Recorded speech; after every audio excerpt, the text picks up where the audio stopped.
तुम नमस्कार। आज आम नयापल्ली शनिश्वर मंदिर तरफ जो वार्षिक उत्सव हवा जाऊँगी से आपण मानू डाकिलु।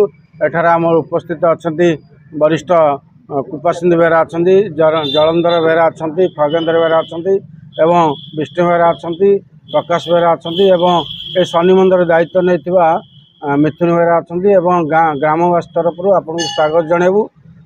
सर्वप्रथम आम फास्ट वर्ष यहाँ शनिश्वर प्रथम वर्ष वार्षिक उत्सव से आम प्रोग्राम रखु 23 तारीख दिन आम कलश यात्रा रखु एवं 24 तारीख कलश यात्रा 23 आपणकर जो अंकुरा रखाई सहित 25 तारीख आम भजन समारोह सहित एवं यही 26 आमर प्रशासन व्यवस्था अच्छी शनिश्वर जो बाहर यात्रा विमान यात्रा आम समस्त को आपण जरिए ये अंचल सारा भुवनेश्वर वासी मन निमंत्रण रखू। समस्त आसे शनिश्वर दर्शन सहित आम प्रशासन करने आम निमंत्रण कर। देखो गत वर्ष आम तो मंदिर प्रतिष्ठा करूँ। मंदिरटा मंगला मंदिर पाखे जोटा कि वाटर पार्क बीएमसी हवाक मंदिरटी से भंगागला बीएमसी तरफ जो भंगागला ग्राम समस्त वयोज्येष्ठ लोक आम ग्रामवासी बंद समस्ते जा पूजा अर्चना करुले। जो भांगिला से बीएमसी सबू मंदिर सबू मूर्ति फूर्ति कई दायित्व नापी ना कई ये कलेन बोली गाड़ी सब नहीं जाते। तेणु आम ग्रामवासी 4-5 जन जा पहुँचलु।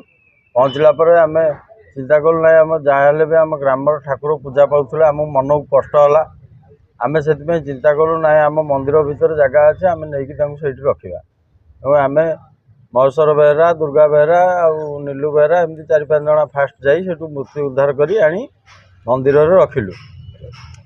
एवं ता सहित समस्त ग्रामवासी को डाकी गुरुजन दादा बड़ापा समस्त को डाकी पचारू आम जेहेतु मूर्तिटा नहीं जाऊे तेणुक आम गाँ ठाकुर आम गाँव रहू से समस्त परामर्श नहीं समस्त एकमन नहीं कि जाओ धन्यवाद देवी ग्रामवासी बृंद को से मैंने कहले नाई मंदिरटी आम गाँ मंदिरटी ये रखा मूर्ति ये रखा पूजा करवा मंदिर प्रांगण भी जगह गोटे बाहर करी आम मंदिर आरंभ कलु। तापर धीरे धीरे मंदिर वर्षे भितर जाओ से प्रभु कृपा केमिति कौन कौटू अर्थ आसला कौन आसला से कई जानी ना। वर्षे भितर मंदिर पूरा कंप्लीट छिड़ा होगा। मंदिर वर्ष भीतर है आम प्रतिष्ठा कलु। प्रतिष्ठा पर बर्तमान आज जहाँ प्रभुंर वार्षिक उत्सव सबू ग्रामवासी बृंद एक मन हो समस्ते एकजुट हो समस्ते सहयोग समस्त सहयोग रही सहित ये अंचल जो लोक सब रोचे से स्व इच्छा आसी तरफ सबू सहयोग सहमति हाथ बढ़ाऊँ। हूँ कृपा सिंधु बेहरा मुझे नुआपल्ली बेहरासेर अधिवासी आमर ये मंदिरटी गला वर्ष होता ए वर्ष आम वार्षिक उत्सव करूँ।